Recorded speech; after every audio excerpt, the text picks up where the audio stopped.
जैसे घर को आज इसने नरक का अड्डा बना दिया। अब उन संत की बात याद आने लगी आत्मदेव नाम के पंडित जी को कि वन में संत जी ने कहा था कि क्या करोगे संतान लेकर, अगर संतान होके आपकी बात न माने तुम्हारा जीवन भर रोना पड़ेगा। आपके यहाँ पुत्र होगा भी तो कुपुत्र कहीं हो जाए गलती से तो तुम्हारा जीवन भर रुलाता है। एक एक बात याद आ गई। मन में सोचा इस संसार में कोई भी प्रसन्न नहीं है, सुखी नहीं है। गौशाला में बैठे हुए थे जो गोकर्ण जी महाराज, उन्होंने देखा कि पिताजी बड़े दुखी हैं, जो गाय से प्रादुर्भाव हुआ है उनका। तो यहाँ उन्होंने 2 श्लोकों में गोकर्ण गीता जिसे बोलते हैं उसका उपदेश किया है। पिताजी आप क्यों दुखी हैं? इस संसार में कोई सुखी नहीं है। सुखी कौन है? ना चैन्द्रस्य सुखं कंचे सुखं चक्रवर्तिनः, कोई सुखी नहीं है। दीन कहे धनवान सुखी और धनवान कहे सुख राजा को भारी। राजा कहे महाराज सुखी, महाराज कहे सुख इंद्र को भारी। इंद्र कहे सुख चित्रानन को और ब्रह्म कहे सुख विष्णु को भारी। तुलसी विचार कर कहे हरि भजन बिना सब जीव दुखारी। तुलसी विचार करके कहते हैं इस जगत में कोई प्रसन्न नहीं है, हरि भजन बिना सब जीव दुखारी। जो भगवान की शरण में आता है, भगवान का भजन करता है, वही प्रसन्न है और कोई। आपने देखा भी होगा, परिक्रमा में चले जाओ, हमने प्राय देखा है, आप भी महसूस करना, वृंदावन जितने दिन आप रहो और जो रहते होंगे उन्होंने महसूस भी किया होगा। आप या निशा सर्वभूतानां तस्याम जागृत संयमी, जब सांसारिक लोग सोते हैं उस समय संयमी लोग भजन करते हैं। अभी कुछ दिन की समय की बात है कि परिक्रमा में 10 साढ़े 10 बजे रात्रि का समय होगा, हम टहलने के लिए गए तो एक संत जी अपनी बड़ी प्रसन्न मुद्रा में बैठे हुए थे, आसन लगाए हुए, और धीरे धीरे ऐसे स्माइल कर रहे थे, मुस्कुरा रहे थे, जिन्हें साक्षात बांके बिहारी जी का दर्शन हो रहा हो। अपनी मस्ती में डूबे थे। तो हमने मन में सोचा कि इसे कहते हैं मस्ती। अरबपति खरबपति सेठों से पूछो क्या तुम प्रसन्न हो? तो महाराज एक ही जवाब मिलता है, मैंने अपने मुख से पूछा है, इस शरीर से पूछा है, जिनका महाराज 1 लाख का नहीं करोड़ का पर डे, ओवर टन है, पर डे करोड़ रुपए कमाते हैं, ऐसे घर में हम गए हैं, उनसे पूछा है सेठ जी आप प्रसन्न हो क्या? उन्होंने कहा पंडित जी काहे की प्रसन्नता, महाराज बीपी हाई हो जाता है। डॉक्टर ने महाराज सूखी रोटी बिना घी के बता दी है और दाल भी खाने के लिए नहीं बताई, दाल का पानी पीने के लिए बताया। महाराज क्या करोगे महाराज ऐसे पैसे का, मुझे बताओ। हैं करोड़ रुपए कमाते हैं महाराज, खाने के लिए क्या? सूखी रोटी बिना घी के और दाल का पानी। महाराज अगर थोड़ा सा भी घी लगा लोगे बीपी हाई हो जाएगा महाराज। यानी धन्य हो प्रभु, हैं धन्य है आप। और संत एक परिक्रमा में पड़ा है महाराज, आप यहाँ रहना, आप इस मस्ती को देखना। संत परिक्रमा में पड़ा है, आसन लगाया महाराज, और महाराज आनंद की अनुभूति कर रहा है। कई लोग कहते हैं महाराज बांके बिहारी का मंदिर कब खुल रहा है तब आएंगे। धन्य हो। अगर स्वयं विश्वास नहीं है तुम्हें, भगत तो ऐसे ऐसे हैं, नेत्र बंद करते हैं, बांके बिहारी जी की छवि उनके हृदयस्थ हो जाती है, दर्शन कर लेते हैं महाराज। क्या लॉकडाउन उनके लिए करेगा, क्या अनलॉक करेगा उनके लिए, जिन्हें हरदम मस्ती बांके बिहारी जी की छड़ी हो। कहीं भी आसन लगाओ, कोई कहता है भाई मंदिर में भगवान बैठा है, एकांत में आप कभी आसन लगा के बंद कमरे में रोशनी बंद करके और मन में सोचना मैं किस लिए आया था, कमाने के लिए आया था कि बच्चों का लालन पालन करने के लिए आया था? जब गर्भ में आप लोग होते हो, आप नहीं हम भी जब गर्भ में थे, तो महाराज इस भागवत में लिखा है, तीसरे दिन की भागवत में आप सुनोगे भी, इतना कष्ट होता है जीव को वहां, ऐसा उल्टा लटका रहता है जीव, विष्ठा के जो कीड़े होते हैं उसे खाते रहते हैं महाराज। तो महाराज प्रार्थना करता है प्रभु से, हे प्रभु अब की बार निकाल लो, ऐसा भजन करूंगा कि अब की बार इस गर्भ में नहीं आना पड़ेगा। गर्भवासम समम दुखम भूतो न भविष्यति। गर्भ में इतना दुख होता है महाराज कि ना भूत में हुआ है, न भविष्यति, न कभी होगा, फ्यूचर में भी नहीं होगा। मां महाराज हाथ जोड़ के भजन करते हैं, प्रार्थना करते हैं बार बार, महाराज अब की बार इस गर्भ से निकाल लो, पुनरपि जन्मम पुनरपि मरणम पुनरपि जननी जठरे सैनम। बार बार जन्म का मरने का जो कुचक्र है उसको मैं छोड़ दूंगा, बहुत भजन करूंगा महाराज। और यहाँ आए थे हरि भजन को, ओटने लगे कपास। तो तुलसी बाबा भी लिख देते हैं, एक मृगा के कारण एक मृगा के कारण भरत धरी दुह दे। भरत जी महाराज ने राजपाट त्याग दिया मगर मोह न त्याग सके। तो एक मृग के बच्चे में, हिरण के बच्चे में मोह फंस गया, तो महाराज उनको हिरण का बच्चा बनना पड़ा। आप सब जानते हैं कथा को, हैं? तो कहीं महाराज तुलसी बाबा कहते हैं, तुलसी उनकी कौन गत जिनके नाना नेह। तुलसी बाबा कहते हैं, हे प्रभु धन्य है ये कलयुग के सांसारिक लोग जो कितने मोह फंसा बैठे हैं। ये मेरा बच्चा है, ये मेरी स्त्री है, ये मेरा नाती है, ये मेरा नाती का विवाह भी देख लेती, मेरा बेटा गांव में अकेला है, महीने में 4 चक्कर लगाना ही लगाना है, कोरोना भले ही हो जाए, नहीं। महाराज क्या लेके आए थे? ये हमें कौन सिखाता है? ये हमें श्रीमद् भागवत कथा सिखाती है, सत्संग सिखाता है महाराज। आए थे हरि भजन को, ओटने लगे कपास। कथा तो आपने बहुत सारी सुनी होंगी, हैं? मगर हमें समझ लीजिए ये भागवत जी की कथा हमें क्या सिखाती है। मान एक सूरदास जी थे, सूरदास जी महाराज, ध्यान से सुनना, बस 15 मिनट और लेंगे, वैसे ही आरती करा देंगे। वैसे भी हमारे गंधर्व राज दुखी है हमसे, कह रहे महाराज आज तुमने पूरा दिन लगा दिया, अब क्या करें, 1 घंटे में तो हमारा इंजन चालू होता है, गर्म होता है। बोले वृंदावन बिहारी लाल की। जैसे हमने सुना है, अनुभव तो नहीं किया, बुलेट का इंजन बताते हैं कि वो धीरे धीरे ही चालू होता है, और हो जाता है तो फिर वो डांट नहीं खाता है?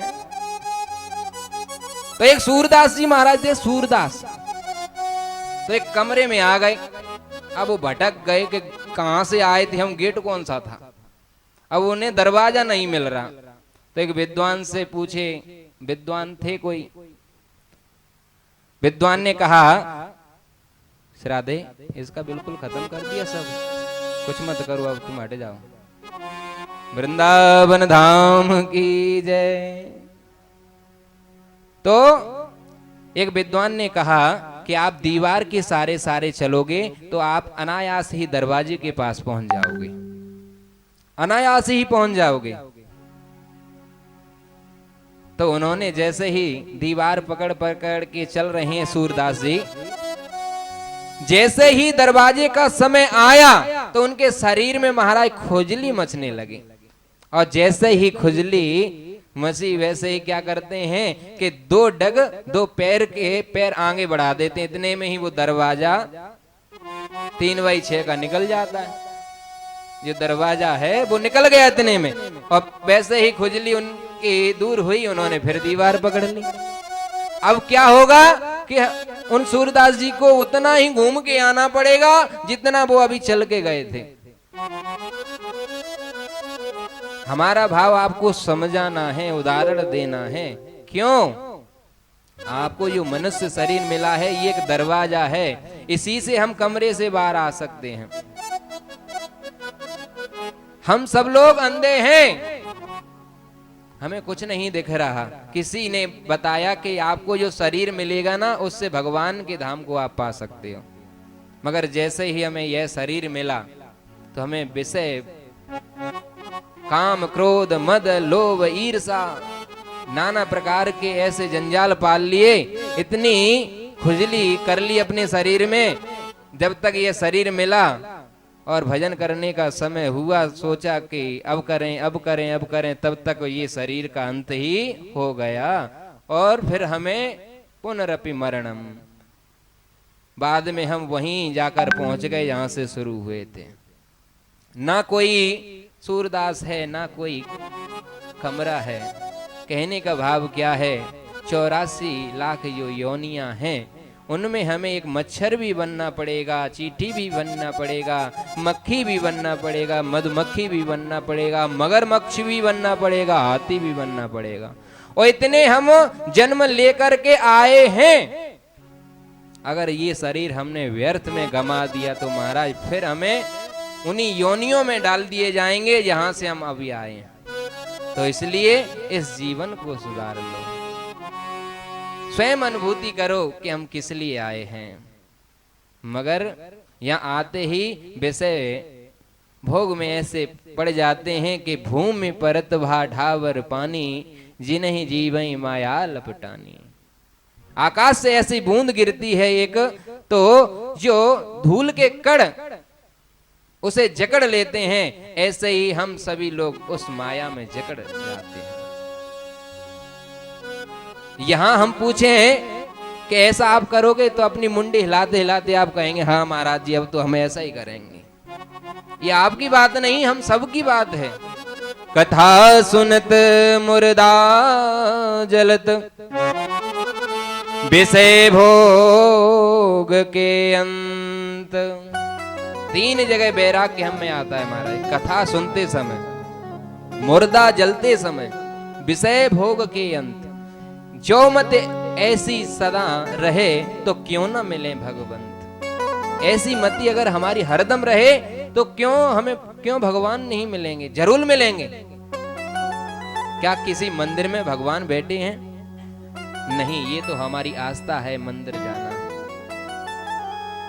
स्वयं आप खोज सकते हो। अभी निकल के गया, श्रीमद् भागवत की कथा प्रारंभ हुई तो भक्ति महारानी का प्रादुर्भाव हो गया था। तो भक्ति महारानी कहीं से चल के आई थी क्या? कि नहीं नहीं, स्वयं कथा के मध्य में प्रादुर्भाव हो गया था। ज्ञान वैराग्य का प्रादुर्भाव हो गया था। तो आइए हम उसी प्रसंग पर लौटते हैं जहां कथा चल रही थी। गोकर्ण जी समझा रहे हैं अपने पिताजी को कि पिताजी कोई भी प्रसन्न नहीं है इस संसार में, केवल भगवान का जो भजन करते हैं वही प्रसन्न है और कोई प्रसन्न नहीं है। गोकर्ण गीता का उपदेश किया गोकर्ण जी महाराज ने 2 श्लोकों में। वहां से आत्मदेव नाम के पंडित जी हैं, उन्होंने अपना घर त्यागा और वन में एकांत में जाके समाधि लगाई और भागवत जी के 10वें स्कंद का पाठ किया और भगवान के धाम को पा लिया। इधर गोकर्ण जी ने सोचा कि पिताजी तो वन चले गए और अपन भी चलते हैं, वो भी तीर्थ यात्रा के लिए चले गए। धुंधकारी का धीरे धीरे दुष्टता बढ़ती गई, जुआ खेलने लगा, पैसे लगाने लगा। माता स्नेह करती थी, धन दे देती थी। जब धन घर में खर्च होने लगा तो डांट कर बोलने लगा, कहाँ है धन बताओ। और एक बार का तो ऐसा आश्चर्य कर दिया उसने, पास में ही चूल्हा जल रहा था, उसमें से एक लकड़ी खींची और कहा, माता अगर तुम धन नहीं दोगी तो इसी जलती हुई लकड़ी से मैं मारूंगा। अब तो धुंधली देवी ने मन में सोचा, ये तो बड़ा दुष्ट हमारे घर में आ गया। रात्रि में खड़ी हुई अंधकूप में जाकर प्राणांत कर लिया, अपने शरीर को ही त्याग दिया महाराज।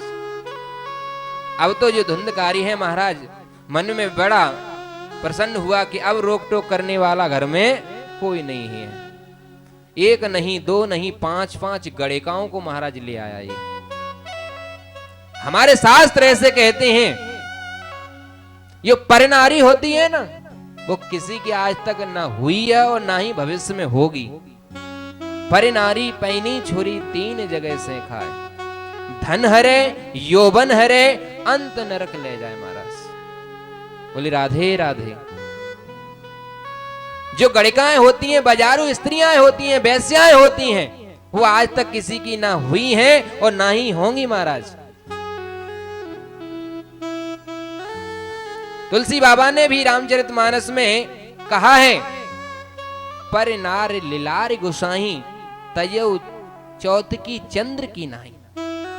जैसे चौथ का भाद्रपद में शुक्ल पक्ष में चौथ का चंद्रमा नहीं देखते, वैसे ही हमें पर नारी को त्याग देना चाहिए, उसका मुख भी नहीं देखना चाहिए।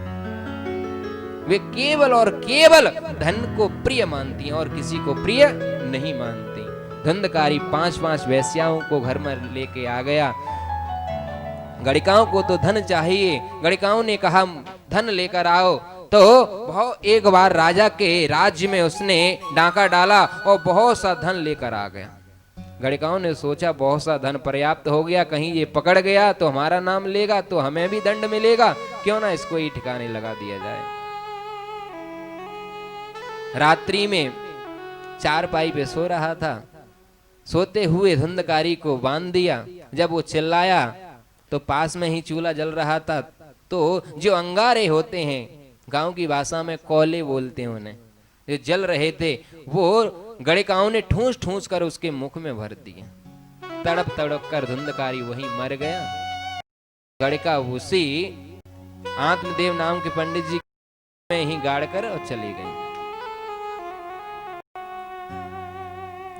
तीर्थ यात्रा कर रहे थे गोविंद महाराज, उनको पता चला कि हमारा जो था वो गणिकाओं के हाथ से मारा गया। गया में जाकर उन्होंने उनके लिए पिंड दान कर दिए।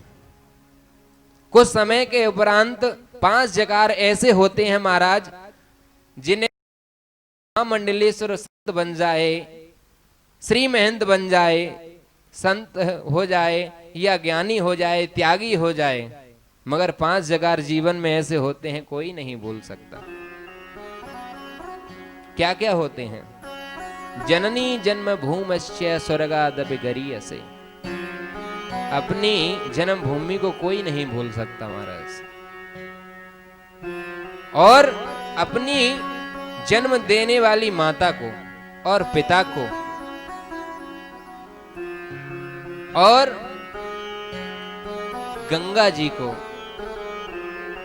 और परोपकार करने वाले को, ये कभी नहीं भूलता व्यक्ति।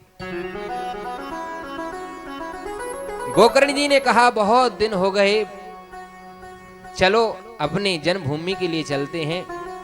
गोकर्ण जी आए, रात्रि हो चुकी थी। तो जो संयमी पुरुष होते हैं वो कभी ये नहीं चाहते कि हमसे किसी को कष्ट हो। उन्होंने कहा कि हमारे पंडित जी थे आत्मदेव नाम का, यह मकान खाली पड़ा है, चलो इसी में रात्रि बिताते हैं। अगर किसी को जगाएंगे सभी की नींद भंग होगी, निद्रा टूट जाएगी, तो ये हमारी अच्छी बात नहीं है। तो उसी मकान में प्रवेश कर गए। जैसे ही आसन लगाकर गायत्री जाप करना चाहते थे कि जो धुंधकारी की आत्मा है प्रेत योनि में जो पड़ी हुई है, वो महाराज कभी भेड़ा बनकर सामने आ जाती है, कभी हाथी बनकर सामने आ जाती है, कभी सियार बनकर सामने आ जाती है महाराज। तो उन्होंने कमंडलू से जल निकाला, गायत्री मंत्र को आमंत्रित करके जैसे ही जल छिड़का महाराज, तो एक प्रेत योनि सामने छाया उत्पन्न हो गई। उन्होंने पूछा आप कौन हो, आप परिचय दें। हाथ जोड़कर उस प्रेत ने कहा कि मैं आपका भाई हूं। अहम भ्राता तुदीयोस्मि धुंधकारी नामतः स्वैकीये नेव दोषेण ब्रह्मत्वं नासितं मया। मैं तुम्हारा भाई हूं, मैं अपने ही दोषों के कारण मैंने आज अपना ब्रह्मत्व नष्ट कर लिया महाराज, अपने ही दोषों के कारण। अहम बंदो कृपा सिंधु, आप तो मेरे भाई हैं, मुझ पे कृपा करो और प्रेत योनि में मैं पड़ा हूं, इससे मुझे निकालो। उन्होंने कहा गया में जाकर भाई मैंने तेरे लिए पिंडदान कर दिया था, तेरी मुक्ति नहीं हुई। तो उन्होंने कहा महाराज मुक्ति उनकी होती है जो महाराज उग्र पाप करने वाले हों, और मैं तो पंच उग्र पापों में से आते हैं उनमें से हूं, बहुत बड़ा पापी हूं। उन्होंने कहा ऐसा नहीं है कि गया में पिंडदान करने से सामने वाले व्यक्ति की प्रेत योनि में हो उसकी भी महाराज मुक्ति हो जाती है। अब प्रश्न यहां ये उठता है गया में श्राद्ध करने से धुंधकारी की मुक्ति क्यों नहीं हुई? तो बात यही आती है कि सीधी सी एक बात है कि पिंडदान वही कर सकता है जो खून का संबंध हो। खून का संबंध नहीं होगा तो आप गया में 1000 बार पिंडदान कराएं, देवताओं की मुक्ति नहीं हो सकती महाराज। और यहां तो धुंधकारी और गोकर्ण जी का क्या खून का संबंध था? कोई खून का संबंध नहीं था। क्यों? ये धुंधली देवी का भी पुत्र नहीं था, उनकी बहन से लिया गया था। और ये संत की कृपा से गाय के गर्भ से प्रादुर्भाव हुआ था गोकर्ण जी महाराज का। तो गोकर्ण जी महाराज ने पिंडदान कर दिए गया में जाकर, तो खून का संबंध कहां से बना? इसलिए उनकी मुक्ति नहीं हुई। सनकादि नारद जी को बता रहे हैं। सनकादियों ने कहा, गोकर्ण जी ने कहा भाई अभी तो रात्रि है, अभी आप यहां से चले जाओ, मैं सुबह आपकी मुक्ति का अवश्य ही कोई उपाय करूंगा। सुबह जैसे ही हुआ गोकर्ण के पास गांव नंगर के बहुत से लोग आ गए कि बहुत दिनों के बाद गोकर्ण जी महाराज आए हुए हैं, दर्शन के लिए बहुत सारे लोग आए। मगर उनको तो एक ही चिंता थी कि मेरा भाई प्रेत योनि में पड़ा है, उनकी मुक्ति कैसे हो सके। सभी से पूछा, कोई उत्तर नहीं दे पाया। तो हाथ जोड़कर उन्होंने सूर्य भगवान को प्रणाम किया, एक ही बात पूछी, तोभ्यं नमो जगत्साचिन् ब्रूहि मे मुक्ति हेतुकम्। हे भगवान, आप जगत के साक्षी हैं, आप बताइए हमारी भाई की मुक्ति कैसे होगी। तो उन्होंने एक ही बात कही, श्रीमद् भागवतान मुक्ति ही सप्ताह वाचनम कुरु। अगर भाई की मुक्ति चाहते हो, जिसने जीवन भर एक भी पुण्य नहीं किया और महाराज पाप करते करते गणिकाओं के हाथ से मारा गया है, अगर उसकी भी मुक्ति चाहते हो तो केवल सामर्थ श्रीमद् भागवत महापुराण में ऐसी सामर्थ है जो महाराज उसकी मुक्ति करा सकते हैं। सप्ताह वाचनम कुरु। अब तो महाराज बड़े गदगद हुए। प्रिय गोकर्ण जी ने अपने भाई के लिए, इसमें लिखा है गोकर्ण जी ने आषाढ़ मास में दिव्य और भव्य श्रीमद् भागवत कथा का आयोजन किया। आषाढ़ के महीने में अगर किसी घर में प्रेत बाधा का साया हो और जान नहीं रहा हो, तो आषाढ़ के महीने में शुक्ल पक्ष में महाराज एकादशी बीच में पड़ जाए, ऐसा अनुष्ठान श्रीमद् भागवत कथा का मूल पारायण करवाए।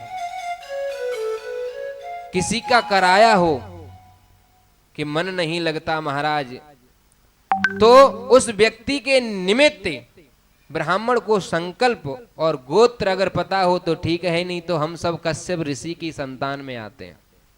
कश्यप गोत्र उत्पन्नो हम, इतना बोलकर और उस व्यक्ति का नाम लेकर, भले ही वो व्यक्ति संसार में ना हो, फिर भी हम उसके लिए श्रीमद् भागवत कथा का पाठ करा सकते हैं, जो यहाँ ब्राह्मण देवता कर रहे हैं। इसके करने मात्र से जो प्रेत योनि में पड़े हैं उनका उद्धार हो जाता है। और पितृपक्ष तो अपने आप में सोने पे सुहागा हो ही जाता है। विशेष करके अगर मन में कोई ये कामना करे कि हम अपने प्रेत बाधा दूर करने के लिए, पूर्वजों के उद्धार के लिए श्रीमद् भागवत कथा का मूल पाठ पारायण या श्रीमद् भागवत कथा कराना चाहते हैं, तो ये क्वार पक्ष में वो संकल्प विधि से और सप्ताह वाचनम सप्ताह विधि से आप कर सकते हैं, संकल्प लेकर। और निष्काम तो निष्काम कर सकते हैं, कभी भी करें। निष्काम तो आप फूस के महीने में भी वर्जित है, फिर भी आप फूस के महीने में भी कर सकते हैं, कोई कामना ना हो तो। संत जन तो कभी भी कर सकते हैं, आपने देखा है, हमने भी किए हैं फूस के महीने में भागवत। जैसे ही आषाढ़ के महीने में 7 दिन बाद धुंधकारी की मुक्ति देखी गांव वासियों ने, तो सभी चकित रह गए। ब्रह्मा के पार्षद लेने के लिए आए धुंधकारी को, दिव्य रूप धरो जातस, जो देवताओं का स्वरूप होता है वह रूप धारण करके आज महाराज दिव्य लोक को जाने लगा।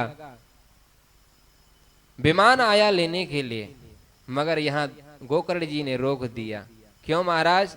कथा तो हम सब लोगों ने सुनी, गांव के सभी भक्तगणों ने सुनी, तो आप इतने विमान क्यों नहीं लेके आए? आप पंक्ति भेद क्यों कर रहे हो? तो उन्होंने कहा, जो नियम लेकर, जो संकल्प विधि से भागवत सुननी चाहिए वो केवल धुंधकारी ने सुनी और किसी ने सुनी। अगर ये भी संकल्प विधि से और नियम धारण करके श्रीमद् भागवत कथा का पान करें तो हम अवश्य ये वचन देते हैं इनके लिए भी विमान आएंगे। तो गोकर्ण जी ने महाराज श्रावण के महीने में पुनः श्रीमद् भागवत कथा का आयोजन किया है। और या तो इसमें लिखा है अयोध्या वासिन पूर्व रामेण संगता तथा कृष्णेन ते नीता गोलोकम योगिर दुर्लभम। जैसे अयोध्या वासी राम जी अपने पूरे परिकर के साथ अपने धाम गए थे, और या यहां गोकर्ण जी अपने पूरे परिकर के साथ श्री धाम भगवान के धाम को पधारे हैं, ऐसा प्रमाण मिलता है। या तो राम जी अपने पूरे परिकर के साथ गए थे त्रेता युग में, और यहां गोकर्ण जी के साथ पूरा परिकर भगवान के धाम को प्राप्त कर गया। बोले गोविंद भगवान की जय। नारद जी ने सौनकादियों से पूछा, जो ब्रह्मा के मानस पुत्र हैं, सनक सनंदन सनातन सनत कुमारों से, और सूत जी से सौनकादियों ने पूछ लिया, महाराज ये नियमबद्ध की बात चल रही थी, वो नियम क्या क्या है वो भी हमें बता दो। कैसे नियम से कथा सुनी जाए? क्या श्रोता के लिए नियम है, वक्ता के लिए कोई नियम नहीं? या वक्ता के लिए नियम है, श्रोताओं के लिए कोई नियम नहीं? तो नियम क्या क्या होते हैं? तो पद्म पुराण 6वें स्कंद में 6वें अध्याय में नियम बता रहा है कि नियम क्या क्या होते हैं। बोले वृंदावन बिहारी लाल की। आइए एक भजन सुनते हैं, अगर आपको कष्ट है तो आप राधे राधे। बोले वृंदावन बिहारी लाल की जय। आइए 2 मिनट भगवान का नाम संकीर्तन, और तत्पश्चात ही 2 मिनट की कथा के बाद आरती आप करेंगे। लागे वृंदावन नीको रे मन, लागे वृंदावन नीको, लागे वृंदावन नीको रे मन, लागे वृंदावन नीको, लागे वृंदावन नीको रे मन, लागे वृंदावन नीको।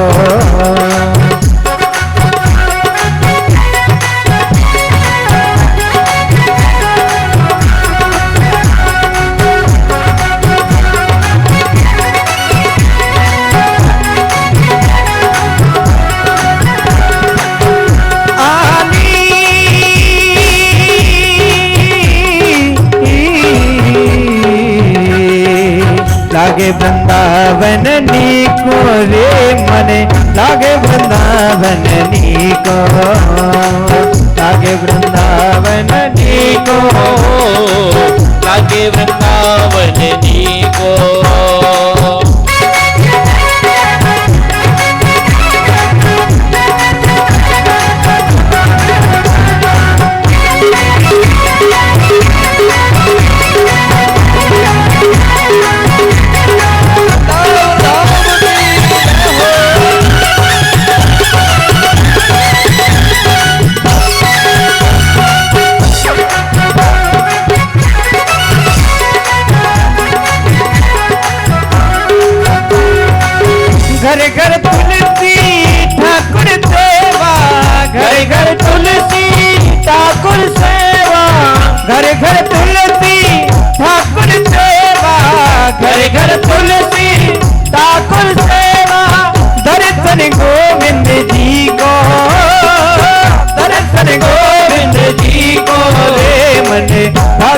वृंदावन नीको, लागे वृंदावन नीको रे मन, लागे वृंदावन नीको।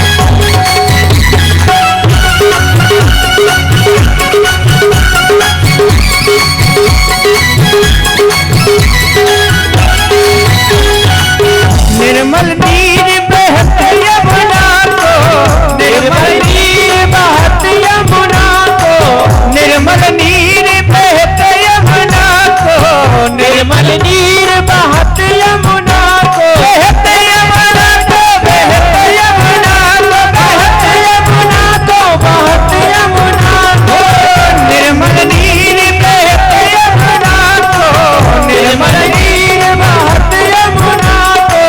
भोजन दूध दही को, भोजन दूध दही को रे मन, लागे वृंदावन नीको, लागे वृंदावन नीको रे मन, लागे वृंदावन नीको।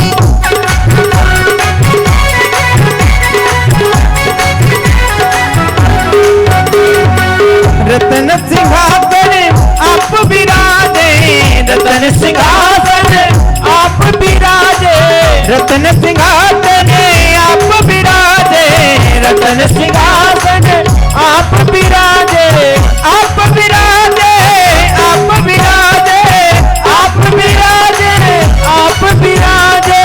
मुकुट धरो तुलसी को, मुकुट धरो तुलसी को रे मन, लागे वृंदावन नीको, लागे वृंदावन नीको, लागे वृंदावन नीको।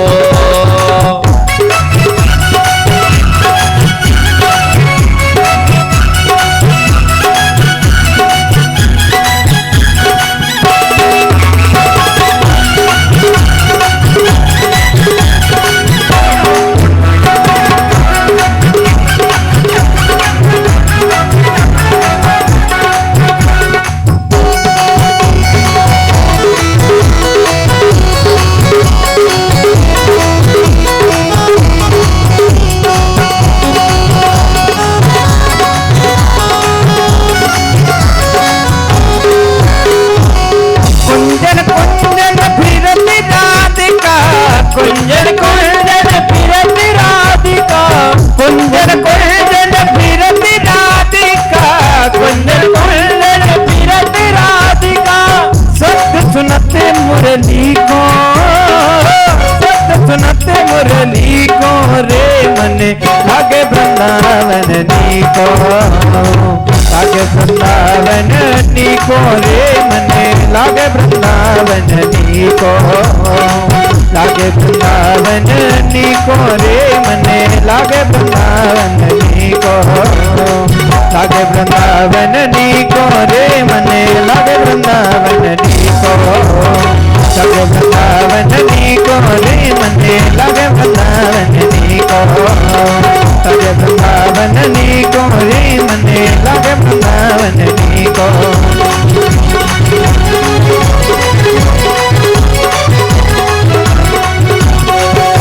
मुरली वाले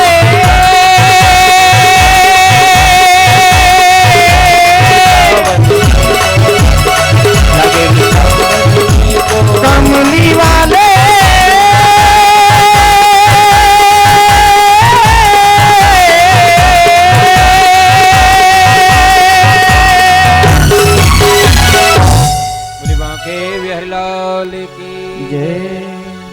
जय जय श्री राधे, राधे जय जय श्री राधे, जय जय श्री राधे श्याम। वैसे ये घड़ी आगे है, 7:19 पर है, मगर कोई हमें टोना करने लगे तो हम कथा पर भूल जाते हैं।